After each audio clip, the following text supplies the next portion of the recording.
ಕತೆ ನಿಮ್ಮ ಭಾವ ಚಾನಲ್ಗೆ ಸ್ವಾಗತ.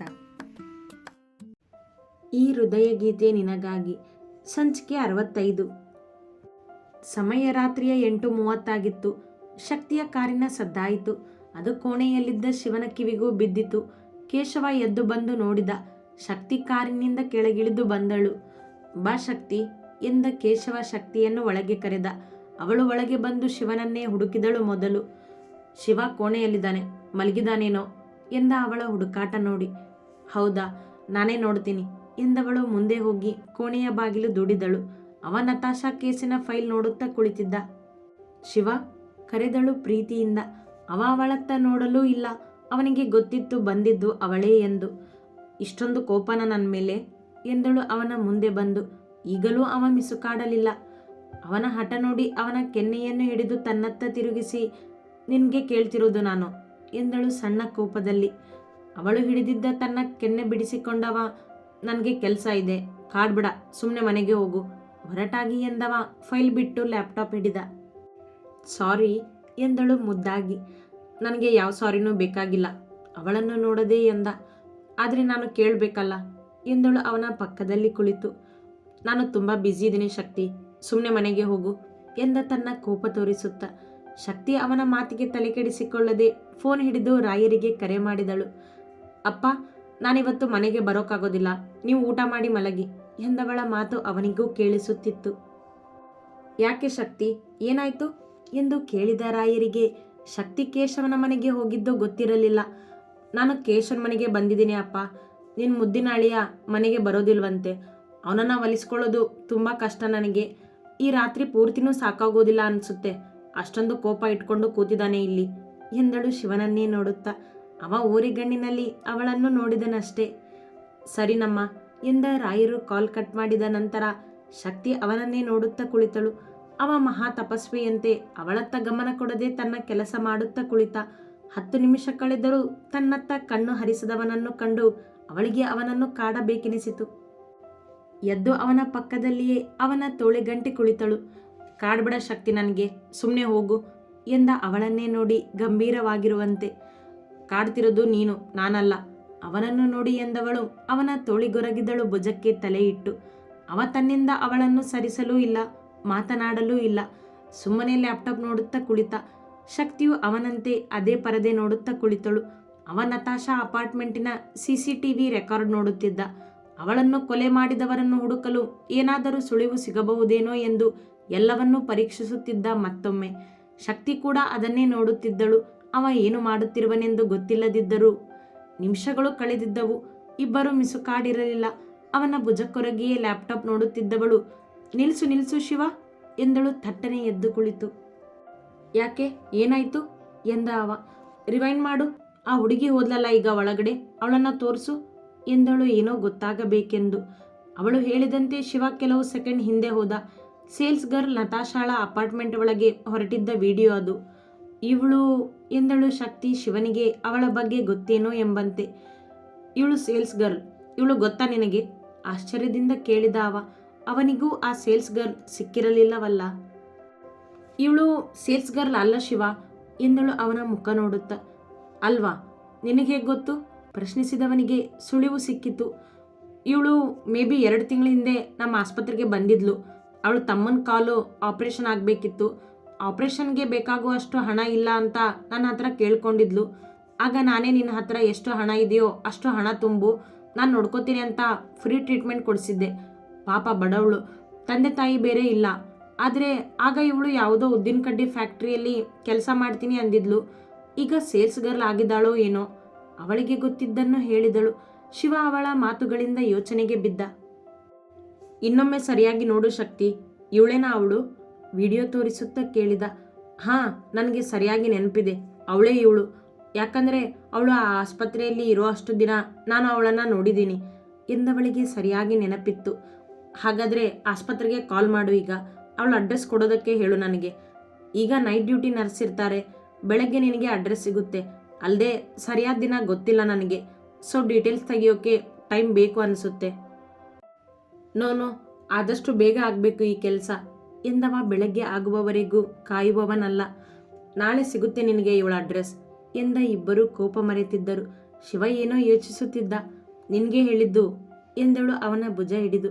ಹಾಂ ಸರಿ ಎಂದವ ಲ್ಯಾಪ್ಟಾಪ್ ಮುಚ್ಚಿಟ್ಟ. ಆದರೆ ಒಂದು ಕಂಡೀಷನ್ ಎಂದಳು ಈಗ ತನ್ನ ಆಟ ತೋರಿಸಲು. ಏನದು ಎಂದ ಅವಳನ್ನೇ ದಿಟ್ಟಿಸಿ. ಈಗ ನೀನು ನನಗೆ ಊಟ ಮಾಡಿಸ್ಬೇಕು, ಜೊತೆಗೆ ನನ್ನ ತಪ್ಪನ್ನು ಕ್ಷಮಿಸ್ಬೇಕು ಎಂದವಳು ಸಮಯಕ್ಕೆ ಸರಿಯಾಗಿ ಅವನನ್ನು ಸಿಲುಕಿಸಿದಳು. ಅದೆಲ್ಲ ಆಗೋಲ್ಲ ಎಂದ ಅವ ಈಗ ಮುಖ ಊದಿಸಿ. ಬಿಡು, ನಾಳೆ ನಿನಗೆ ಅವಳ ಅಡ್ರೆಸ್ ಸಿಗೋದಿಲ್ಲ ಎಂದಳು ಎತ್ತಲೋ ನೋಡುತ್ತಾ. ಇದೆಲ್ಲ ನನ್ನ ಹತ್ರ ನಡೆಯೋದಿಲ್ಲ ಶಕ್ತಿ. ನೀನು ಅವಳ ಅಡ್ರೆಸ್ ಕೊಡದಿದ್ರೆ ನಾನು ಆರ್ಡರ್ ತರಬೇಕಾಗುತ್ತೆ ಎಂದ ತನ್ನ ಅಧಿಕಾರ ಚಲಾಯಿಸುವೆ ಎಂದು. ಹಾಂ ತಗೊಂಡ್ ಬಾ, ಆಸ್ಪತ್ರೆ ನಂದು, ಏನು ಮಾಡಬೇಕು ಅಂತ ನನಗೆ ಗೊತ್ತು ಎಂದಳು ಈಗಲೂ ಅವನನ್ನು ನೋಡದೆ ಗೋಡೆ ನೋಡುತ್ತಾ. ಅವನಿಗೆ ಬೇಕಾಗಿದ್ದ ಅಡ್ರೆಸ್ ಕೊಡಿಸುವುದಿಲ್ಲ ಎಂಬ ಅರ್ಥ ಅವಳದ್ದು. ಈಗ ನೀನು ಮಾಡೋದು ತಪ್ಪಲ್ವಾ ಕೇಳಿದ ಅವ ಬೆಳಗ್ಗೆ ತನ್ನ ತಪ್ಪಿನ ಬಗ್ಗೆ ಅವಳು ಮಾತನಾಡಿದ್ದಕ್ಕೆ. ನೀನು ಮಾಡಿದ್ದು ಸರಿ ಅಂದಮೇಲೆ ಈಗ ನಾನು ಮಾಡೋದು ಸರಿ ಎಂದಳು ಅವನತ್ತ ಕೆಣಕುವ ನೋಟ ಬೀರಿ. ಅಕಸ್ಮಾತ್ ಅವಳು ಅಪರಾಧಿಯಾಗಿದ್ರೆ ನೀನು ಹೀಗೆಲ್ಲ ಮಾಡೋದ್ರಿಂದ ಅಪರಾಧಿಗೆ ಸಹಾಯ ಮಾಡಿದಾಗ ಆಗುತ್ತೆ ಶಕ್ತಿ. ನನ್ನಿಂದ ಆಗೋದಿಲ್ಲ, ಅದು ನಿನ್ನಿಂದಾನೇ ಆಗೋದು. ಈಗ ನೀನು ನಾನು ಹೇಳ್ದಾಗೆ ಕೇಳಿದರೆ ಅಪರಾಧಿ ತಪ್ಪಿಸ್ಕೊಳ್ಳೋದಿಲ್ಲ ಅಲ್ವಾ? ಅವನನ್ನು ಮಾತಿನಲ್ಲಿಯೇ ಸಿಲುಕಿಸಿ ತನ್ನ ಕೆಲಸ ಮಾಡಿಸಿಕೊಳ್ಳಬೇಕು ಅವಳೀಗ. ನನ್ನ ಮಾತಲ್ಲೇ ನನ್ನನ್ನು ಸಿಕ್ಕಿ ಹಾಕಿಸ್ತಿದ್ಯಾ ಕೋಪದಿಂದ ಕೇಳಿದ ಅವ. ಸಾರಿ ಶಿವ, ಬೆಳಗ್ಗೆ ನಾನು ಹಾಗೆಲ್ಲ ಮಾತಾಡಬಾರ್ದಿತ್ತು. ನಿನ್ನ ಮೇಲಿನ ಕಾಳಜಿಗೆ ಹಾಗೆಲ್ಲ ಮಾತಾಡಿದೆ. I am sorry. ನಾನು ಯಾವಾಗಲೂ ನಿನ್ನ ಸಪೋರ್ಟ್ ಮಾಡ್ತೀನಿ ಎಂದಳು ಪ್ರೀತಿಯಿಂದ ಅವನನ್ನು ಓಲೈಸಲು. ಅವ ಮಾತನಾಡಲಿಲ್ಲ. ಸರಿ ಬಿಡು, ನಾನು ನಾಳೆ ಬೆಳಗ್ಗೆ ಆಸ್ಪತ್ರೆಯಲ್ಲಿ ಹೀಗೆ ಮಾಡ್ತೀನಿ. ಅದೇನೋ ಅಂತಾರಲ್ಲ, ಮಾಡಿದ್ದನ್ನೋ ಮಾರಾಯ ಅಂತ. ಆದರೆ ನಾಳೆ ನೀನು ನನ್ನ ಜೊತೆ ಜಗಳ ಮಾಡೋ ಆಗಿಲ್ಲ ಶಿವ, ಯಾಕಂದರೆ ಕೆಲಸನೇ ಎಂದಳು ಅವನನ್ನು ಹೆದರಿಸುವವರಂತೆ. ಅತಿ ಆಯಿತು ಶಕ್ತಿ ನಿಂದು ಎಂದ ಅವಳನ್ನೇ ದಿಟ್ಟಿಸಿ. ನೀನು ಮಾಡ್ತಿರೋದು ಅತಿ ಅಲ್ವಾ? ಸಾರಿ ಕೇಳಿದ ಮೇಲೂ ಎಷ್ಟು ಕೊಬ್ಬು ತೋರಿಸ್ತಿದೀಯಾ ಎಂದವಳು ಅವನ ಮುಖದ ಸನಿಹ ಬಂದಳು. ಅವಳನ್ನೇ ನೋಡಿದ. ಸಾರಿ ಎಂದವಳು ಅವನ ಕೆನ್ನೆಗೊಂದು ಮುತ್ತಿಟ್ಟಳು ಅವನ ಅಪ್ಪಣೆ ಇಲ್ಲದೆ. ಇದಕ್ಕೆಲ್ಲ ನಾನು ಕರ್ಗೋನಲ್ಲ, ನಿಜ ಹೇಳಿದ. ಈಗ ನನಗೆ ಊಟ ಮಾಡಿಸಿದ್ರೆ ತಪ್ಪೇನು? ನಿನ್ನ ಹೆಂಡತಿಗೆ ಅಲ್ವಾ ನೀನು ಊಟ ಮಾಡಿಸೋದು ಎಂದಳು ಅವನನ್ನೇ ನೋಡುತ್ತಾ. ಸರಿ ಬಾ, ಕಾರ್ಯವಾಸಿ ಕತ್ತೆ ಕಾಲು ಹಿಡಿಬೇಕಲ್ಲ ಎಂದ ಲ್ಯಾಪ್ಟಾಪ್ ಪಕ್ಕಕ್ಕಿಟ್ಟು. ಮುದ್ದಿನ ಹೆಂಡತಿ ಅಲ್ಲವೇ, ಅದೆಷ್ಟು ಹೊತ್ತು ಇವನ ಕೋಪ? ಏನಂದೆ ಧ್ವನಿ ಏರಿಸಿ ಕೇಳಿದಳು. ಏನಿಲ್ಲ, ಬಾ ಊಟ ಮಾಡಿಸ್ತೀನಿ ಅಂದೆ ಎಂದವ ಮಂಚದಿಂದ ಕೆಳಗಿಳಿದ. ನೀನು ಹೋಗು, ನಾನು ಕೈಕಾಲು ತೊಳ್ಕೊಂಡು ಬರ್ತೀನಿ ಎಂದವಳು. ಅವ ಹೊರ ಹೋಗುತ್ತಿದ್ದಂತೆ ತನ್ನ ಫೋನ್ ಹಿಡಿದು ಮೊದಲು ಆಸ್ಪತ್ರೆಗೆ ಕರೆ ಮಾಡಿದಳು. ತನಗಾಗಬೇಕಿದ್ದ ಕೆಲಸ ಹೇಳಿ ಮುಖ ತೊಳೆದು ಹೊರ ನಡೆದಳು. ಶಿವ ಡೈನಿಂಗ್ ಟೇಬಲ್ನತ್ತ ಕುಳಿತಿದ್ದ. ನಡೆದು ಅವನ ಪಕ್ಕದಲ್ಲಿದ್ದ ಚೇರಿನಲ್ಲಿ ಕುಳಿತಳು. ಮುಗಿತ ಶಕ್ತಿ ಇಬ್ಬರ ಜಗಳ ಕೇಳಿದ ಕೇಶವ ಅಡುಗೆ ಮನೆಯಿಂದ ಅಡುಗೆ ಪಾತ್ರೆ ತಂದು ಟೇಬಲ್ ಮೇಲಿಟ್ಟ. ನೋಡು ಕೇಶು, ನಾನು ಊಟ ಬಿಟ್ಟರು ಚಿಂತೆ ಇಲ್ಲ ಯಾರಿಗೂ. ಅದೇ ತಮಗೆ ಹೊಟ್ಟೆ ಹಸಿದಾಗ ನಾವೇ ಊಟ ಮಾಡಿಸ್ಬೇಕಂತೆ. ಅವರಿಗೆ ಬೇಕಾದಾಗ ಅಷ್ಟೇ ಊಟ ಆಯ್ತಾ, ಜೊತೆಗೆ ಊಟ ಮಾಡೋಣವಾ, ಆಸೆ ಆಗಿದೆ ಅಂತೆಲ್ಲ ಕಾಲ್ ಮಾಡ್ತಾರೆ. ಇವತ್ತು ನಾನು ಅದೇ ಆಸೆಯಿಂದ ಕಾಯ್ತಿದ್ರೆ ಯಾರೂ ಕಾಲ್ ಮಾಡಲಿಲ್ಲ. ತಟ್ಟಿಗೆ ಊಟ ಬಡಿಸಿಕೊಳ್ಳುತ್ತಾ ನೇರವಾಗಿ ಶಕ್ತಿಗೆ ಹೇಳದೆ ಕೇಶವನ ಜೊತೆ ಮಾತನಾಡುವಂತೆ ಎಂದ ಶಿವ. ನನಗೂ ಇವನ ಮೇಲೆ ಕೋಪ ಇತ್ತು, ಅದಕ್ಕೆ ಕಾಲ್ ಮಾಡಿರಲಿಲ್ಲ ನಾನು. ಶಿವನನ್ನೇ ನೋಡುತ್ತಾ ಕೇಶವನಿಗೆ ಉತ್ತರ ಕೊಟ್ಟಳು. ಅವಳ ಬಾಯಿಗೆ ತುತ್ತಿಟ್ಟ. ಈಗ ಅವಳಿಗೆ ಹೊಟ್ಟೆ ಹಸಿತಿದೆ, ಊಟ ಮಾಡಿಸು ಅಂದ್ಲು. ಮಧ್ಯಾಹ್ನ ನಾನು ಹೊಟ್ಟೆ ಹಸ್ಕೊಂಡೇ ಕಾದಿದ್ದೀನಿ ಗೊತ್ತಾ ಕೇಶು, ಆದರೆ ನನಗೋಸ್ಕರ ಯಾರೂ ಊಟ ಮಾಡದೆ ಇರೋದಿಲ್ಲ ನೋಡು ಎಂದವ ಅವಳ ಕಾಲೆಳೆಯುತ್ತಿದ್ದ. ನನಗೆ ಹೇಗೆ ಗೊತ್ತಾಗಬೇಕು ಕೇಶವ್ ಇವನು ಊಟ ಮಾಡಿದಾನೋ ಇಲ್ವೋ ಅಂತ ಎಂದಳು ಅವ ಇಟ್ಟ ತುತ್ತನ್ನು ತಿನ್ನುತ್ತಲೇ. ಕಾಲ್ ಮಾಡಿದರೆ ಗೊತ್ತಾಗ್ತಿತ್ತು. ನಾವು ಬರೋಕ್ಕಾಗೋದಿಲ್ಲ ಅಂದಾಗ ಊಟಕ್ಕೆ ಬಾ ಅಂತ ಕಾಲ್ ಮಾಡ್ತಾರೆ. ಅದೇ ನಾವು ಕಾಲ್ ಮಾಡ್ತಾರೆ ಅಂತ ಕಾಯೋವಾಗ ಇವರಿಗೆ ಕೋಪ ಇರುತ್ತೆ. ನಮ್ಮ ಕೋಪಕ್ಕೆ ಬೆಲೆನೇ ಇಲ್ಲ. ನಮ್ಮ ಕೆಲಸ ಆಗಬೇಕಲ್ಲ, ಅದಕ್ಕೆ ಹೆದರಿಸಿ ಬೆದರಿಸಿ ಊಟ ಮಾಡಿಸ್ಕೋತಾರೆ ಎಂದವನ ಮಾತಿಗೆ ಬಾಯಿ ತೆರೆಯಲಿಲ್ಲ ಅವಳು. ಅವನನ್ನೇ ದಿಟ್ಟಿಸಿದಳು. ಏನು ನೋಡ್ತಿದ್ಯಾ, ನಿಜಾನೇ ಹೇಳಿದ್ದು ನಾನು ಎಂದ ಅವಳ ಬಾಯಿಯ ಮುಂದೆ ತುತ್ತು ಹಿಡಿದು. ಸಾರಿ ಕೇಳಿದ್ರು ಯಾಕೆ ಎಷ್ಟೊಂದು ಹರ್ಟ್ ಆಗೋ ಥರ ಮಾತಾಡ್ತಿದ್ಯಾ ಶಿವನನ್ನೇ ನೋಡಿ ಎಂದವಳಿಗೆ ನಿಜಕ್ಕೂ ಅವನ ಮಾತು ಚುಚ್ಚಿತು. ನೀವಿಬ್ಬರೇ ಮಾತಾಡುವಾಗ ನನ್ನ ಹೆಸರನ್ನ ಯಾಕೆ ತೆಗಿತೀರಾ? ನಿಮ್ಮಿಬ್ಬರ ಮಧ್ಯ ನಾನು ಬರೋದಿಲ್ಲ. ಊಟ ಮಾಡಿ ಮಲಗಿ ಎಂದ ಕೇಶವ ತನ್ನ ಕೋಣೆಗೆ ನಡೆದ. ಆಮೇಲೆ ಮಾತಾಡ್ತೀನಿ, ಊಟ ಮಾಡು ಈಗ ಎಂದ ಶಿವ ಮುಂದೆ ಮಾತನಾಡದೆ ಊಟ ಮಾಡಿಸಿದ. ಶಕ್ತಿ ಕೂಡ ಊಟ ಮುಗಿಯುವವರೆಗೂ ಮಾತನಾಡಲಿಲ್ಲ. ಅವ ತಟ್ಟೆ ಖಾಲಿ ಮಾಡಿ ಕೈ ತೊಳೆದು ಕೋಣೆಗೆ ನಡೆದ. ಅವನ ಹಿಂದೆಯೇ ಬಂದ ಶಕ್ತಿ ಕೋಣೆಯ ಬಾಗಿಲು ಹಾಕಿ ಅವನನ್ನು ತಬ್ಬಿದಳು ಬಿಗಿಯಾಗಿ ಹಿಂದಿನಿಂದ.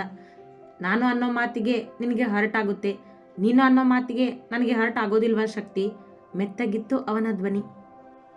ಅವನಿಂದ ಸರಿದು ಅವನ ಮುಂದೆ ಬಂದವಳು, ಸಾರಿ ಸಪ್ಲೈಯರ್, ಇನ್ನು ಎಷ್ಟು ಸರಿ ಸಾರಿ ಕೇಳಿ ನಿನಗೆ? ಯಾರಿಗೂ ಇಷ್ಟೊಂದು ಬೇಡ್ಕೊಂಡಿಲ್ಲ ನಾನು ಎಂದಳು ಕಿವಿ ಹಿಡಿದು. ನೀನು ಆಡಿದ ಮಾತನ್ನು ನಾನು ಮರೆತು ಬಿಡ್ತಿದ್ದೆ ಶಕ್ತಿ. ಅದು ನೀನು ಮಧ್ಯಾಹ್ನ ಊಟಕ್ಕೆ ಕಾಲ್ ಮಾಡಿದರೆ. ಯಾವಾಗಲೂ ಕಾಲ್ ಮಾಡ್ತಿದ್ದವಳು ಇವತ್ತು ಮಾಡಲಿಲ್ಲ ನೋಡು, ತುಂಬ ಬೇಜಾರಾಯಿತು ನನಗೆ. ಪ್ರತಿದಿನ ನೀನು ಕಾಲ್ ಮಾಡದೇ ಇದ್ದರೂ ಊಟ ಮಾಡಿಬಿಡ್ತೀನಿ ನಾನು. ಆದರೆ ಹೀಗೆ ಜಗಳ ಆದಾಗ ನಾನು ಪ್ರತಿದಿನದ ಹಾಗೆ ಊಟ ಮಾಡಿಬಿಡ್ತೀನಿ ಅನ್ಕೋಬೇಡ. ನಾನು ಒರಟ ಇರಬಹುದು, ಗಟ್ಟಿನೂ ಇರಬಹುದು, ಆದರೆ ನನಗೂ ಮನಸ್ಸಿದೆ ಅಲ್ವಾ? ನಾನು ನಿನ್ನನ್ನು ಬಿಟ್ಟು ಯಾರಿಗೋಸ್ಕರನೂ ಊಟ ಬಿಟ್ಟಿಲ್ಲ ಇಲ್ಲಿವರೆಗೂ, ಕೇಶವನಿಗೋಸ್ಕರನೂ ಇಲ್ಲ ಎಂದ ಅವಳ ಕಣ್ಣಲ್ಲಿ ಕಣ್ಣಿಟ್ಟು. ಅವನಿಗೆ ನಿಜಕ್ಕೂ ಅವಳು ಕರೆ ಮಾಡದೇ ಇದ್ದದ್ದು ಬೇಸರವಾಗಿತ್ತು. ಶಕ್ತಿ ಮಾತನಾಡದೆ ಅವನನ್ನು ಅಪ್ಪಿದಳು. ಮತ್ತೆ ಅವನ ಎದೆಗೆ ತಲೆ ಆನಿಸಿ, ಯಾವಾಗಲೂ ಕೋಪದಲ್ಲಿ ಮಾತಾಡಬಾರ್ದು ಸಪ್ಲೈಯರ್ ಹೆಂಡತಿ. ಆಡಿದ ಮಾತನ್ನು ಮತ್ತೆ ಹಿಂದೆ ತಗೊಳ್ಳೋದಕ್ಕೆ ಆಗೋದಿಲ್ಲ ಎಂದ ಅವಳ ತೋಳು ಬಳಸಿ. ಈ ಶಕ್ತಿಗೆ ನಿನ್ನಷ್ಟು ತಾಳ್ಮೆ ಎಲ್ಲಿದೆ ಎಂದಳು ತಲೆ ಎತ್ತಿ ಅವನನ್ನೇ ನೋಡುತ್ತಾ ನಕ್ಕು. ಆ ತಾಳ್ಮೆನೇ ಕಲಿತ್ಕೋ ಎಂದವ ಅವಳಿಂದ ಸರಿದು ಮಂಚದತ್ತ ಬಂದ. ನೀನಿದೆಯಲ್ಲ ಕಲಿಸೋದಕ್ಕೆ ಎಂದವಳು ಅವನ ಪಕ್ಕದಲ್ಲಿ ಬಂದು ಮಲಗಿದಳು. ಅವ ಸೂರು ನೋಡುತ್ತಾ ಮಲಗಿದ. ಶಿವ ಕರೆದಳು ಪ್ರೀತಿಯಿಂದ. ಎಂದವ ತನ್ನ ಕೇಸಿನ ಬಗ್ಗೆಯೇ ಯೋಚಿಸುತ್ತಿದ್ದ. ನಾವು 2 ದಿನ ಎಲ್ಲಿಗಾದರೂ ಸುತ್ತಾಡೋಕ್ಕೆ ಹೋಗಿ ಬರೋಣವಾ? ಆಸೆಯಿಂದ ಕೇಳಿದಳು. ಆ ಸೇಲ್ಸ್ ಗರ್ಲ್ಗೆ ನತಾಶಾ ಹೇಗೆ ಪರಿಚಯ? ಅಕಸ್ಮಾತ್ ಅವಳು ಕೊಲೆ ಮಾಡಿದ್ರು ಅವಳಿಗೂ ಇವಳಿಗೂ ಏನು ಸಂಬಂಧ? ಕೇಳಿದವನಿಗೆ ಅವಳ ಮಾತಿನ ಕಡೆ ಗಮನ ಇತ್ತಾದರೂ ಅವ ಮಾತನಾಡಲಿಲ್ಲ ಅದರ ಬಗ್ಗೆ. ನಾನೇನು ಕೇಳಿದೆ, ನೀನೇನು ಹೇಳ್ತಿದ್ಯಾ? ಕೇಳಿದಳು ಅವನತ್ತ ತಿರುಗಿ ಮಲಗಿ. ಆ ಕೇಸ್ ಸಾಲ್ವ್ ಆಗೋವರೆಗೂ ನನಗೆ ನಿದ್ದೆ ಬರೋದಿಲ್ಲ ಶಕ್ತಿ ಎಂದವ ಅವಳತ್ತ ತಿರುಗಿ ಅವಳ ಕುತ್ತಿಗೆಗೆ ಕೈ ಹಾಕಿ ಪಕ್ಕದಲ್ಲಿಯೇ ತಲೆಯಿಟ್ಟು ಕಣ್ಣು ಮುಚ್ಚಿದ. ಆ ಕೇಸ್ ಸಾಲ್ವ್ ಆದಮೇಲೆ ಹೋಗೋಣ ಎಂದಳು ಅವನ ತಲೆಯಲ್ಲಿ ಕೈ ಇಟ್ಟು. ನೋಡೋಣ ಎಂದವನಿಗಿನ್ನೂ ನಿದ್ದೆ ಸುಳಿದಿರಲಿಲ್ಲ. ಇಷ್ಟು ಬೇಗ ಮಲಗ್ತಿದ್ಯಾ? ಕೇಳಿದಳು ಅವನ ಜೊತೆ ಇನ್ನೂ ಮಾತನಾಡುವ ಆಸೆಯಾಗಿ. ಮತ್ತೆ ಏನು ಮಾಡಬೇಕು? ತಲೆ ಎತ್ತಿ ಅವಳನ್ನೇ ನೋಡುತ್ತಾ ತುಂಟತನದಿಂದ ಕೇಳಿದವನ ನೋಟಕ್ಕೆ ಶಕ್ತಿ ನಾಚಿದಳು. ಹೇಳು, ಏನು ಮಾಡಬೇಕು ಎಂದವ ಬರಿದಾದ ಅವಳ ಸೊಂಟದ ಮೇಲೆ ಕೈ ಇಟ್ಟ. ಶಿವ ಅವನ ಸ್ಪರ್ಶ ತನಗೆ ಕಚಗುಳಿ ಇಟ್ಟಂತಾಗುತ್ತಲೇ ಅವನ ಕೈ ಸರಿಸಿ ನಗುತ್ತ ನಾಚಿಕೆಯಲ್ಲಿ ಅವನನ್ನೇ ನೋಡಿದಳು. ಮತ್ತೆ ನಿದ್ದೆ ಮಾಡದೆ ಏನು ಮಾಡಬೇಕು ಹೇಳು ಎಂದವ ಅವಳ ಮುಖದ ಹತ್ತಿರ ಬಂದ. ಅವನುಸಿರು ಅವಳ ಕೆನ್ನೆಗೆ ತಾಗುತ್ತಿತ್ತು. ಮಾತಾಡೋಕೆ ನಾನು ಕೇಳಿದ್ದು ಎಂದಳು ಅವನನ್ನೇ ನೋಡುತ್ತಾ. ಮಾತಾಡು, ಇಲ್ಲೇ ಇದ್ದೀನಲ್ಲ ಎಂದವ ತನ್ನ ತುಟಿಗಳನ್ನು ಅವಳ ಕೆನ್ನೆಗೆ ಸವರಿದ. ಅವಳ ಉಸಿರು ಏರುಪೇರಾಯಿತು ಅವನ ತುಟಿಗಳ ಬೆಚ್ಚನೆಯೇ ಸೋಕುವಿಕೆಗೆ. ನೀನು ಮಾತಾಡೋಕೆ ಬಿಟ್ರೆ ಎಂದವಳ ಧ್ವನಿ ಕೂಡ ಅವನ ವಶವಾಗಿತ್ತು. ನಾನೇನು ನಿನ್ನ ತುಟಿಗಳನ್ನ ನನ್ನ ವಶಕ್ಕೆ ತಗೊಂಡಿದ್ದೇನಾ ಮಾತಾಡದೇ ಇರೋ ಹಾಗೆ? ಇಲ್ವಲ್ಲ ಎಂದವ ಅವಳನ್ನೇ ದಿಟ್ಟಿಸಿದ ಮುಖ ಎತ್ತಿ. ಶಕ್ತಿ ಮಾತನಾಡದೆ ಅವನ ಕಣ್ಣುಗಳನ್ನೇ ನೋಡಿದಳು. ಹೇಳು, ಮಾತಾಡ್ತೀಯೋ ಇಲ್ವೋ? ಮಾತಾಡೋದಿಲ್ಲ ಅಂದರೆ ಎಂದವ ಅವಳ ತುಟಿಗಳನ್ನೇ ದಿಟ್ಟಿಸುತ್ತಾ ತನ್ನ ಮುಂದಿನ ಮಾತು ತಿಳಿಸಿದ. ಶಕ್ತಿ ಕೂಡ ಕಣ್ಣಲ್ಲಿಯೇ ಸಮ್ಮತಿಸಿದಳು ಅವನ ಮಾತಿಗೆ. ಅವ ತಡ ಮಾಡದೆ ಅವಳ ತುಟಿಗಳನ್ನು ವಶಕ್ಕೆ ತೆಗೆದುಕೊಂಡ. ಅವಳು ಅವನ ಕೊರಳನ್ನು ಬಳಸಿದಳು. ಅವನ ಕೋಪ ತಣಿಸಲೆಂದು ಬಂದವಳು ಅವನ ಮಾತುಗಳಿಗೆ, ಅವನ ಬೆಚ್ಚನೆಯ ಸ್ಪರ್ಶಕ್ಕೆ ತಾನೇ ತಣಿಯುವಂತಾಗಿದ್ದಳು. ಅವ ಕೂಡ ಅವಳನ್ನು ಬಿಟ್ಟಿರುವವನಲ್ಲ. ಅದೇನೋ ಕರ್ತವ್ಯದಲ್ಲಿ ಹುಲಿಯಂತಿದ್ದವ ಅವಳ ಮುಂದೆ ಮೊಲದ ಮರಿಯಂತಾಗುತ್ತಿದ್ದ. ಅವಳ ಅಂದಕ್ಕೆ ಮೊದಲೇ ಸೋತವನಲ್ಲವೇ? ಅವಳ ತುಟಿಗಳಿಂದ ಮುತ್ತಿಡಲು ಶುರು ಮಾಡಿದವ ಅವಳ ಕೆನ್ನೆ, ಕಿವಿ, ಕುತ್ತಿಗೆ ಹಾಗೆ ಆವರಿಸುತ್ತಾ ಹೋದ. ಅವನನ್ನೇ ಬಯಸಿದ್ದ ಶಕ್ತಿ ತನ್ನ ಬಯಕೆಗಳನ್ನು ಬಿಚ್ಚಿಡದೆ ಅವನ ಸ್ಪರ್ಶಕ್ಕೆ ಸೋತು ಮೈಮರೆತಿದ್ದಳು. ಅದೆಲ್ಲಿತ್ತೋ ಇವರಿಬ್ಬರ ಏಕಾಂತವನ್ನು ಯಾವಾಗಲೂ ಹಾಳು ಮಾಡುವ ಫೋನ್. ಕರೆಯ ಸದ್ದಾಯಿತು. ಅದು ಶಕ್ತಿಯ ಫೋನ್. ಅವನಿಂದ ಸರಿದು ಫೋನ್ ಹಿಡಿದು ಕಿವಿಗಿಟ್ಟಳು. ಆಸ್ಪತ್ರೆಯ ಕರೆಯಾಗಿದ್ದರಿಂದ ಅವಳು ಹೇಳಿದ್ದ ಕೆಲಸ ಮುಗಿದಿತ್ತೆಂದು ಅವಳಿಗೆ ಗೊತ್ತಿತ್ತು. ಓಕೆ ಎಂದು ಕಾಲ್ ಕಟ್ ಮಾಡಿ ಅದೇ ಫೋನಲ್ಲಿ ಏನೋ ಮಾಡುತ್ತಿದ್ದಳು. ಯಾರು ಇಷ್ಟೊತ್ತಿನಲ್ಲಿ ಕೇಳಿದವ ಅವಳ ಮುತ್ತಿನ ಗುಂಗಲ್ಲಿದ್ದ. ಇನ್ನು ನಿನ್ನ ಫೋನ್ಗೆ ನಿನಗೆ ಬೇಕಾಗಿದ್ದನ್ನು ಕಳಿಸಿದ್ದೇನೆ ನೋಡು ಎಂದಳು ಅವನನ್ನೇ ನೋಡಿ. ಏನು ಎಂದವನಿಗೆ ಹೊಳೆಯಿತು ಆ ಸೇಲ್ಸ್ ಗರ್ಲ್ ಅಡ್ರೆಸ್ ಎಂದು. ಇಷ್ಟು ಬೇಗ ಅಡ್ರೆಸ್ ಸಿಕ್ತಾ? ಮತ್ತೆ ನಾಳೆ ಅಂದೆ ಎಂದವ ತಟ್ಟನೆ ಎದ್ದು ಕುಳಿತು ಫೋನ್ ಹಿಡಿದ. ಹೇಳಿದ್ನಲ್ಲ ನಿನ್ನ ಸಪೋರ್ಟ್ ಮಾಡ್ತೀನಿ ಯಾವಾಗಲೂ ಅಂತ ಎಂದವಳು ದಿಂಬಿಗೆ ತಲೆ ಇಟ್ಟಳು. ಅವಳನ್ನೇ ನೋಡಿದವ ಅವಳ ಹಣೆಗೊಂದು ಮುತ್ತಿಟ್ಟು ಥ್ಯಾಂಕ್ ಯು ಎಂದ. ಅವಳು ನಗು ನೀಡಿದಳು ಪ್ರತಿಯಾಗಿ. ಅವ ತನ್ನ ಫೋನ್ ಹಿಡಿದು ಅಡ್ರೆಸ್ ನೋಡಿದ. ಇಲ್ಲೇ ಹತ್ತಿರದಲ್ಲಿದೆ ಅವಳ ಮನೆ, ಹೋಗ್ಬರಲ್ಲ ಈಗ ಕೇಳಿದ ಅವಳತ್ತ ನೋಡಿ. ಟೈಮ್ 10:30 ಶಿವ, ನಾನೊಬ್ಬಳೇ ಮಲಗೋದಿಲ್ಲ ಇಲ್ಲಿ ಎಂದವಳ ಮಾತನ್ನು ಅವ ತಿರಸ್ಕರಿಸುವುದಾದರೂ ಹೇಗೆ? ಸರಿ, ಹೋಗೋದಿಲ್ಲ ಎಂದವ ಅವಳನ್ನು ತಬ್ಬಿ ಮಲಗಿದ. ಯಾರಿದ್ದೀರ ಒಳಗೆ ಎನ್ನುತ್ತಾ ಆ ಮನೆಯ ಬಾಗಿಲು ಬಡಿದ ಮಲ್ಲಿಕಾರ್ಜುನ. ಶಿವ ಅವನ ಪಕ್ಕದಲ್ಲಿಯೇ ನಿಂತಿದ್ದ. ಬೆಳಗ್ಗೆ 8 ಗಂಟೆಯಾಗಿತ್ತು. ಶಿವ ಬೇಗ ಎದ್ದು ತಯಾರಾಗಿ ಆ ಸೇಲ್ಸ್ ಗರ್ಲ್ ಮನೆಗೆ ಬಂದರೆ ಶಕ್ತಿ ಮನೆಗೆ ನಡೆದಿದ್ದಳು ಕೇಶವನ ಮನೆಯಿಂದ. ಯಾರು ಎನ್ನುತ್ತಾ ಹೊರಬಂದಳು. ಕ್ಯಾಮ್ರಾದಲ್ಲಿ ನೋಡಿದ್ದ ಅದೇ ಸೇಲ್ಸ್ ಗರ್ಲ್. ನೀವು ನತಾಶಾ ಅವರಿದ್ದ ಅಪಾರ್ಟ್ಮೆಂಟ್ಗೆ ಸೇಲ್ಸ್ ಮಾಡೋದಕ್ಕೆ ಹೋಗಿದ್ರಿ ಅಲ್ವಾ ಕೇಳಿದ ಶಿವ. ಹೌದು ಸರ್ ಒಪ್ಪಿಕೊಂಡಳು. ನಿಮ್ಮನ್ನ ಎಂಕ್ವೈರಿ ಮಾಡಬೇಕಿತ್ತು, ನೀವು ನಮ್ಮ ಜೊತೆ ಬರಬೇಕು ಎಂದವನ ದಾರಿ ಸುಲಭವಾಗಿತ್ತು ಆಗಲೇ. ಯಾಕೆ ಸರ್, ನಾನೇನು ಮಾಡಿದ್ದೀನಿ? ನಾನು ಅಲ್ಲಿ ಸೇಲ್ಸ್ ಮಾಡೋದಕ್ಕೆ ಅಂತ ಹೋಗಿದ್ದೆ ಸರ್, ನನಗೂ ಅವ್ರ ಕೊಲೆಗೂ ಯಾವ ಸಂಬಂಧನೂ ಇಲ್ಲ ಎಂದಳು ಸಹಜವಾಗಿ. ಅದನ್ನು ನಾವು ಹೇಳ್ತೇವೆ ಮೇಡಮ್, ನೀವು ನಮ್ಮ ಜೊತೆ ಬರಬೇಕು ಈಗ ಎಂದ ಮಲ್ಲಿಕಾರ್ಜುನ. ಸರ್, ಏನು ಕೇಳಬೇಕು ಅದನ್ನು ಇಲ್ಲೇ ಕೇಳಿ. ನನ್ನ ಸ್ಟೇಷನ್ಗೆ ಬಂದರೆ ನನ್ನ ತಮ್ಮ ಒಬ್ಬನೇ ಆಗ್ತಾನೆ, ಅವನನ್ನು ನೋಡ್ಕೊಳ್ಳೋರು ಯಾರೂ ಇಲ್ಲ ಎಂದ ಅವಳ ಮಾತಿಗೆ ಶಿವ ಮನೆಯ ಒಳಗೆ ನೋಡಿದ. ಒಳಗಡೆ ಬರಬಹುದಾ ಕೇಳಿದ ಅವಳನ್ನು. ಬನ್ನಿ ಸರ್ ಎಂದಳು ಕೊಂಚ ಹಿಂಜರಿಕೆಯಿಂದಲೇ. ಅವ ಒಳಗೆ ಕಾಲಿಟ್ಟ. ಪುಟ್ಟ ಮನೆ ಅದು. ಅಲ್ಲಿಯ ಒಂದು ಗೋಡೆಯ ಪಕ್ಕದಲ್ಲಿ ಅವಳ ತಮ್ಮ ಮಲಗಿದ್ದ. ಅವನ ಒಂದು ಕಾಲು ಅರ್ಧ ಇತ್ತು. ಪಕ್ಕದಲ್ಲಿ ಅವ ಹಿಡಿದು ಅಡ್ಡಾಡಲು ಕೋಲಿತ್ತು. ಇಬ್ಬರು ತೊಟ್ಟ ಬಟ್ಟೆ ಬಣ್ಣ ಮಾಸಿ ಹಳೆಯದಾಗಿದ್ದವು. ಅವರ ಮನೆಯ ಪರಿಸ್ಥಿತಿ ನೋಡಿಯೇ ತಿಳಿದಿತ್ತು ಅವರು ಬಡವರೆಂದು. ಇವನು ನಿಮ್ಮ ತಮ್ಮನಾ ಕೇಳಿದ ಶಿವ. ಅವನ ಸ್ಥಿತಿ ನೋಡಿಯೇ ಅರ್ಥವಾಗಿತ್ತು ಶಕ್ತಿ ಹಿಂದಿನ ರಾತ್ರಿ ಹೇಳಿದ ಮಾತುಗಳಿಂದ. ಹೌದು ಸರ್ ಎಂದಳು ಭಯದಲ್ಲಿ. ಅವನ ಕಾಲಿಗೆ ಏನಾಗಿದೆ ಶಿವ ಕೇಳಿದಾಗ. ಮಹಡಿ ಮೇಲಿಂದ ಬಿದ್ದಿದ್ದ ಸರ್ ಎಂದಳು ಕೈಗಳನ್ನು ಹಿಸುಕುತ್ತಾ. ಹೌದಾ, ನಿಮಗೆ ನತಾಶಾ ಪರಿಚಯ ಇದ್ರಾ ತನ್ನ ಪ್ರಶ್ನೆಗಳನ್ನು ಕೇಳಲು ಶುರು ಮಾಡಿದ ಅಲ್ಲಿಯೇ. ಇಲ್ಲ ಸರ್. ನೀವು ಅವ್ರ ಕೊಲೆ ಆಗಿದ್ದಿನ ಅವ್ರ ಮನೆಗೆ ಹೋಗಿದ್ರಿ, ಅಲ್ಲಿ ಅವ್ರ ಮನೆಯಲ್ಲಿ ನಿಮಗೆ ಏನಾದರೂ ಅನುಮಾನ ಬರೋ ಹಾಗೆ ಅನಿಸಿತ್ತಾ? ಇಲ್ಲ ಸರ್, ನಾನು ಸೇಲ್ಸ್ ಗರ್ಲ್, ಅವ್ರ ಮನೆಗೆ ಸೇಲ್ಸ್ ಮಾಡೋಕ್ಕೆ ಹೋಗಿದ್ದೆ.